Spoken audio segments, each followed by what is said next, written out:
So hello students, chapter number 2 का ये lecture number 9 है। तो हम यहाँ पर टॉपिक शुरू करने जा रहे हैं जिसका नाम है धारिता, यानी इंग्लिश में इसे हम कैपेसिटेंस कहते हैं। कैपेसिटेंस या धारिता हम हमारी डेली लाइफ में भी इस शब्द को कहीं ना कहीं सुनते हैं, जैसा कि उसके अंदर इतनी कैपेसिटी है, यानी कैपेसिटेंस है, उसके अंदर इतनी क्षमता है। तो इसको हम यहाँ पर फिजिक्स में कैसे समझेंगे? तो आप इमेजिन करिए कि आपके पास एक गोला है। बेसिकली ये गोला एक मेटल का है, या इसे हम चालक गोला या चालक कह सकते हैं। तो यदि इसके ऊपर शुरुआत में किसी प्रकार का कोई आवेश नहीं है, यानी ये अनावेशित है, जिसके अंदर किसी भी प्रकार का कोई आवेश नहीं है, परंतु कुछ देर के बाद जब हम इसे कुछ मशीन से कुछ आवेश देना प्रारंभ करते हैं, तो इसमें सबसे पहला आवेश अंदर की ओर चला जाता है, क्योंकि इसके अंदर एक प्रकार का क्या है, एक कैपेसिटेंस, एक कैपेसिटी है आवेश को अपने अंदर लेने की। जैसे हमें भूख लगती है, यानी हमारे अंदर कैपेसिटी है खाना खाने की, तो हम एक लिमिट तक खाना खाते हैं, उसके बाद हमारी कैपेसिटी जीरो हो जाती है और हम कहते हैं कि अब इसके बाद में एक निवाला भी नहीं खा सकता या नहीं खा सकती। उसी प्रकार जब ये पूरा खाली था तो इसमें एक आवेश बढ़िया सा चला गया, लेकिन जब बारी आई दूसरे आवेश की, तो पहला आवेश जो पहले से ही मौजूद था उसने दूसरे आवेश को देखा और इनके बीच में कहीं ना कहीं एक बल कार्य कर गया जो कूलाम के अनुसार प्रतिकर्षण होगा। तो सोचिए, जब पहला ऑलरेडी बैठा हुआ है उसके अंदर, जब दूसरा आएगा तो इस दूसरे को इसके विरोध में कार्य करके आना पड़ रहा है, क्योंकि ये भी प्लस है और ये भी प्लस है। उसी प्रकार जब इसके अंदर दो आवेश मौजूद हो गए, तो एक जब तीसरा आएगा तो उस तीसरे को इन दोनों के साथ लड़ना है। यानी अल्टीमेटली हो क्या रहा है कि इसके अंदर आवेश जैसे ही भरते चले जाएंगे, इस चालक गोले का विभव जो है बढ़ता चला जाएगा। क्योंकि विभव कब तैयार होता है? जब किसी आवेश के साथ एक दूसरा आवेश कहीं से भेजा जाए, उसको लाया जाए, तो लाने में जो कार्य करना होता है वही तो विभव कहलाता है। तो जब शुरुआत में एक आवेश आया, तो बाद में जब दूसरा आया तो दूसरा इस पहले के साथ या इस पहले के विरोध में कार्य कर रहा है या उस पर कार्य करना पड़ रहा है, तो विभव बनेगा। इसलिए हम यहाँ पर डायरेक्टली कह सकते हैं कि किसी चालक को या किसी कंडक्टर को जब आप चार्ज या आवेश देते हो तो उसका विभव या पोटेंशियल बढ़ने लगता है। तो जैसे जैसे आप चार्ज देते जाओगे वैसे वैसे पोटेंशियल या विभव बढ़ता चला जाएगा। तो हम यहाँ देख सकते हैं कि जब किसी चालक गोले को आवेश दिया जाता है तो उस चालक गोले का विभव क्या करता है? बढ़ने लगता है। यानी आवेश का विभव के साथ कैसा रिलेशन आ जाएगा? समानुपाती हो जाएगा या डायरेक्टली प्रोपोर्शनल हो जाएगा। याद रखिएगा, ये जो मैंने v लिखा है, विभव जरूर लिखा है, लेकिन ये विभवांतर होता है। विभवांतर कैसा? पहले कितना था विभव? 0, बाद में कितना हो गया v, तो v और 0 में कितना अंतर आया? v का, यानी इसी को तो विभवांतर बोलूँगा ना। तो ये विभवांतर होता है। तो जो आवेश दिया जा रहा है वो विभवांतर के या विभव के डायरेक्टली प्रोपोर्शनल या समानुपाती होता है। तो जैसा ही हम समानुपाती का चिन्ह हटाते हैं, एक कांस्टेंट यानी एक नियतांक लग जाता है, जिस नियतांक को हम धारिता या इंग्लिश में कैपेसिटेंस कहते हैं। That's why we will use C, क्योंकि कैपेसिटेंस का कैपिटल C हम यहाँ पर यूज़ कर लेंगे। तो C एक नियतांक है जिसको हम धारिता कहते हैं। यहाँ से धारिता का जो सूत्र बनेगा वो हमेशा के लिए फिक्स हो गया, दैट इज़ आवेश के बटे में विभवांतर। ये आवेश है, ये विभवांतर है, ठीक है। तो ये धारिता हो गई। अब ये धारिता हमको बहुत अच्छे से पढ़ना है, क्योंकि आगे का जो टॉपिक है, इस चैप्टर का ये सेकंड पार्ट शुरू हुआ है जो धारिता से शुरू होता है, और उससे पहले हमने विभव को पढ़ा है पहले पार्ट में।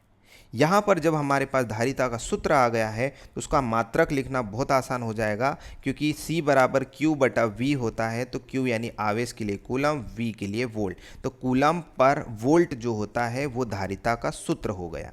लेकिन कूलम पर वोल्ट या एक कूलम पर एक वोल्ट को हम सिंपली क्या बोल सकते हैं? फैरेड बोल सकते हैं। फैरेड एक SI सिस्टम में हम इसको या SI पद्धति में मात्रक मानते हैं, तो फैरेड यूज़ करना है। यहाँ पर आप देख सकते हैं एक फैरेड किसके बराबर होगा?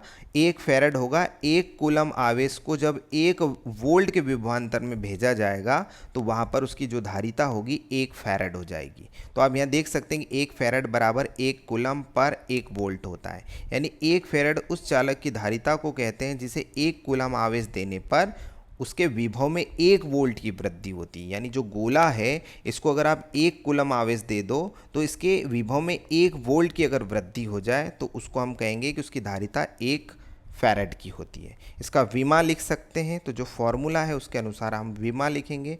आवेश के लिए होता है AT और विभव के लिए जो हो जाएगा, जो मैं डायरेक्टली बता रहा हूँ, आपको ये निकालना है कि V बराबर क्या होता है, आवेश कार्य बटा आवेश। यहाँ से निकल के आएगा कुछ इस प्रकार। और फाइनली ये आप देख सकते हो, मैंने डायरेक्टली कैलकुलेट करके आपको मैंने बता दिया है। नोट डाउन करना है, कभी कभी पूछा जाता है। आगे बढ़ते हैं। धारिता के लिए प्रयोग किए जाने वाले मात्रक। देखो क्या होता है कि धारिता के लिए हमने जो अभी मात्रक SI पद्धति में उपयोग किया है वो है फैरेड। लेकिन फैरेड बहुत बड़ा मात्रक होता है। आप ऐसा समझिए कि हमारी जो पृथ्वी है वो कितना बड़ा कंडक्टर है, कितनी बड़ी चालक है, उसके बाद भी उसके पास 1 फैरेड की धारिता नहीं है। यानी आप सोच रहे हो, जब पृथ्वी इतनी बड़ी है उसका 1 फैरेड भी धारिता नहीं होती तो फिर हम दूसरी चीज़ों की क्या ही उम्मीद कर सकते हैं। तो हम क्या करेंगे, प्रैक्टिकली और दूसरी यूनिट्स का या मात्रक का उपयोग करेंगे। तो जैसा कि फैरेड एक बहुत बड़ा मात्रक होता है जिसे हम सामान्यतः उपयोग नहीं कर सकते, तो हम क्या करेंगे, माइक्रो और पीको नाम के 2 फैरेड के साथ यूज़ करने वाले हैं मात्रक। तो 1 माइक्रो फैरेड होता है 10⁻⁻6 फैरेड और 1 पिको फैरेड होता है 10⁻12 फैरेड। ये याद रखिएगा। आगे बढ़ते हैं। अब हम क्या करेंगे, जैसा कि हमने धारिता को समझा है कि किसी चालक को अगर आप आवेश दे रहे हो तो उसका विभव बढ़ता है और वहाँ से धारिता निकलती है। तो आप देख सकते हैं, जैसे हम अगर खाना खाते चले जाएं, खाना जैसे ही खाते जा रहे हैं तो पता है हमारी ताकत बढ़ती चली जाएगी। उसी प्रकार किसी चालक को अगर आप आवेश दोगे तो विभव बढ़ता चला जाएगा। अब यहाँ पर हम क्या करें, एक गोली चालक मानते हैं जिसकी त्रिज्या कितनी है, R है। तो जब हम इसे आवेश देंगे तो इसका विभव क्या होगा, बढ़ेगा। सिंपल सी बात है। तो माना कि R त्रिज्या का एक चालक गोला है, ये देख सकते हो आप, जिसके पृष्ठ पर Q आवेश फैला हुआ है समान रूप से। तो आपको बता दें कि जब किसी गोले को आवेश दिया जाता है तो वो उसके पृष्ठ पर समान रूप से क्या हो जाता है, फैल जाता है। ऐसा नहीं है कि किसी एक जगह इकट्ठा हो जाएगा, पर बराबर मात्रा में फैलता है। और मैं आपको बता दूं, किसी भी चालक गोले के पृष्ठ पर जो विभव होता है वो होता है V बराबर 1/4πε0। उस पर आवेश पृष्ठ पर कितना है, Q, और बटे में कितनी त्रिज्या का है। तो अब यहाँ पर वो फॉर्मूला देख सकते हो जिसको हमने समीकरण नंबर 1 दिया है। तो चूंकि हमें पता चल गया है कि इसके पृष्ठ पर विभव बढ़ चुका है आवेश देने से, तो कितना बढ़ गया, इतना आवेश बढ़ गया। समीकरण नंबर 1। आगे बढ़े तो गोले की धारिता कितनी हुई। फिर जब हमें विभव के बारे में पता चल गया है तो धारिता भी आनी चाहिए। तो धारिता का जो सूत्र होता है वो होता है धारिता बराबर आवेश बटे में विभव। तो विभव हमने अभी वहाँ से ये वाला उठा के यहाँ पुट कर देना है। तो Q से Q कैंसिल हो जाएगा, 1/4πε का 4πε ऊपर चला जाएगा और R यानी त्रिज्या गुणा में चली जाएगी। यानी ये हमारा एक सूत्र बन गया किसी गोलीय चालक के लिए जिसकी त्रिज्या R है। अब जैसा गोलीय चालक में तो हमारी पृथ्वी भी आती है, तो हमें अगर पृथ्वी का त्रिज्या पता है तो यहाँ रखेंगे ε0 की वैल्यू रखेंगे, पाई की वैल्यू रखेंगे, तो पृथ्वी की धारिता निकल आएगी। अब बच्चे सोच रहे होंगे, आप सोच रहे होंगे कि पृथ्वी की धारिता कैसे हो सकती, क्यों।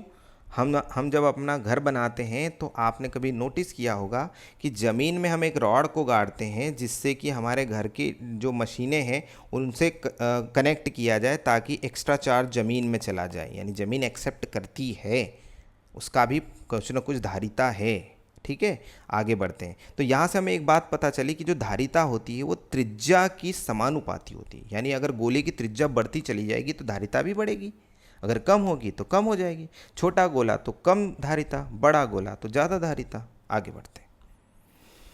अब यहाँ पर आपको हम एक प्रश्न सॉल्व करवाते हैं। इसी में आप देखेंगे यहाँ पर कि पृथ्वी की विद्युत धारिता ज्ञात कीजिए। अक्सर पूछा जाता है ये प्रश्न कि पृथ्वी की विद्युत धारिता कितनी है। तो जहाँ पृथ्वी की त्रिज्या आपको पता होनी चाहिए जो कि 6400 किलोमीटर होती है, और जब आप इसको मीटर में लिखोगे तो 6.4 गुणा 10⁶ मीटर लिखोगे। धारिता का जो सूत्र होता है वो ये होता है 4πε0 इंटू R। R क्या है, पृथ्वी की त्रिज्या। अब जरूरी नहीं पृथ्वी, कोई भी प्लेनेट हो सकता है जिसकी त्रिज्या आपको पता होनी चाहिए, तो उसकी आप धारिता निकाल सकते हो। तो 4 वैसा का वैसा है, पाई की जगह 3.14 लिख दिया। एप्सिलॉन की वैल्यू हमें पता है 8.854 इंटू 10⁻⁻12, लेकिन त्रिज्या पृथ्वी की हमने यहाँ लिख दी। अगर कोई दूसरा प्लेनेट होगा तो यहाँ दूसरा कुछ लिख देना, उसके अनुसार उसकी त्रिज्या लिख देना। अब मैंने पावर वाली चीज़ों को एक साथ लिख दिया और बाकी जो चीज़ें थी वो ब्रैकेट में लिख दी। जब इनका मल्टीप्लाई किया तो मैंने पाया कि 711 आ रहा है, और बाकी यहाँ देखो 10 की पावर -12 और 6 मिलके कितनी आ जाएगी, 10 की पावर -6। परंतु ऊपर मैंने जैसा कि आपको बताया था यहाँ पर कि 10 की पावर -6 किसके बराबर होता है, 1 माइक्रोफैरेड के। तो यहाँ 10 की पावर -6 फैरेड किसके बराबर हो जाएगा, 1 माइक्रोफैरेड। अब 1 का गुणा 711 में करोगे तो 711 माइक्रोफैरेड आ जाएगा। यानी हमारी जो पृथ्वी है उसका जो धारिता है, आवेश लेने की जो क्षमता है, वो 1 फैरेड भी नहीं है।